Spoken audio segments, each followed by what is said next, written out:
Sami hlapci tlačani zbrani, v dolini, kjer se hlapec gospodarju slini. V dolini, kjer se hlapec gospodarju slini. Ni me bolelo posebno, da ste spravili mojega starega na kant. Take reči se prigode zmerom. In zato ni treba, da bi te bilo sram pred mano. Ali razjezilo me je, da je tvoj oče tako mogočno stopal preko trupel. Jaz ti nisem vzela ničesar. Ti si mi vzela največ. Vsa fara je pijana. Ko bi se rinil v sprednjo vrsto, bi me prva sabica odpihnila. Danes je moja vsa Betajnova. Pol fare je v moji službi. Veliko ste dosegli. In zdaj, glejte, sem lahko kar hočem. Fara je uboga in bogatini so brezverci, razen vas. Zato sem se namenil, da vam sezidam faroš. Na svoje stroške. O, katoliški mož. Prejšnji teden sem bil v mestu in sem govoril z nekaterimi gospodi zaradi državno-zborskih volitev. Nisem jih pridobil vseh. Vse veste, tista neumnost pred 6 leti. Ko ste kandidirali proti nam. Kdo? Jaz? Ne! Kandidiral nisem. Kandidirali so me. In na poti mi stoji tudi prejšnji poslanec. Nič ne rečem. Pošten in dober človek je tudi za poslanca. Ni. Vsa stvar je zdaj odvisna od vas, gospod župnik. Vaša beseda je tehtna, ker imate faro tako rekoč v roki. Vi duše, jaz telesa. In tisti hlev zraven farovža, ki se že podira. Seveda tudi hlev spada zraven. Rekel sem, da bom dajal z obema rokama. Kaj pa je? Jaz bi te prosil. Samo malo počakajte, lepo prosim. Daj staremu četrtinko. Ne dam. Se je že hlev. Četrtinko bo še prenesel. Kako ste blagi. Vsak kozarec vina, ki ga darujete siromaku, vam bo nekdaj 100 povrnjen. Pri tejle priči vam dam svoje kraljestvo, če mi pokažete človeka, ki bi dejal za mojim hrbtom, da sem pošten. Da nisem ne kradel, ne ubijal. Gospod župnik. Glejte. Spravi sem vas v zadrigo. Lahko bi mu prišlo na misel, da bi premenil testament? Kaj bi bilo potlej s tvojim kraljestvom, Kantor? Ne čakaj več.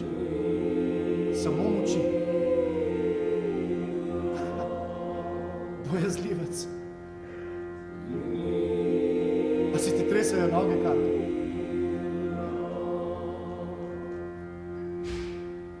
Polagaj. Tiho. Stari spi. Oprezni. Tiho.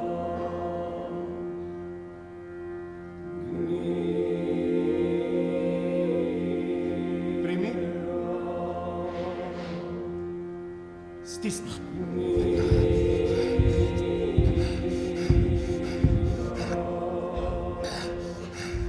Stisni. Sami ste se ponižali. Dajte mi zdaj plačilo za ponižanje, plačilo! Sami ste si ga vzeli, ponižanje, plačilo za ponižanje. Zdaj vam ne morem dati ničesar več in ne morem vzeti ničesar. Zdaj sva opravila in se lahko poslednje. Varujte se, zdaj ste mi vzeli poslednje.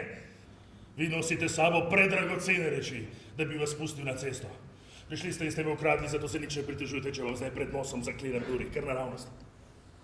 Kaj nameravate z mano? Sem nameraval, sem dosegel. Zdaj imate plot, ki ne morete preko njega, imate vest, ki vam trka na okno, imate noge okovane. To sem nameraval. Pa vi veste, da jaz tega nočem? Nočem, prijatelj, nočem. A vi veste, da se igrate zelo nevarno?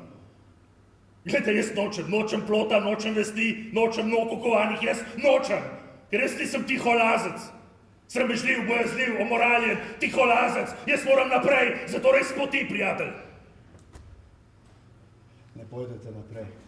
Ne zapet dalje, ne preko trupelnina, ne pojde v klošter, pojde v mesto. Nosi v svojih sanjah predragocene reči, pojde v klošter.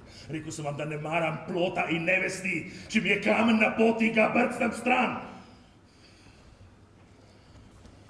No, dajte, ukazujte, poskusite.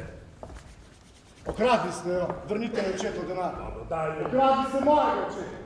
Okradli in ostruparili ste vse, ki smo prišli naproti.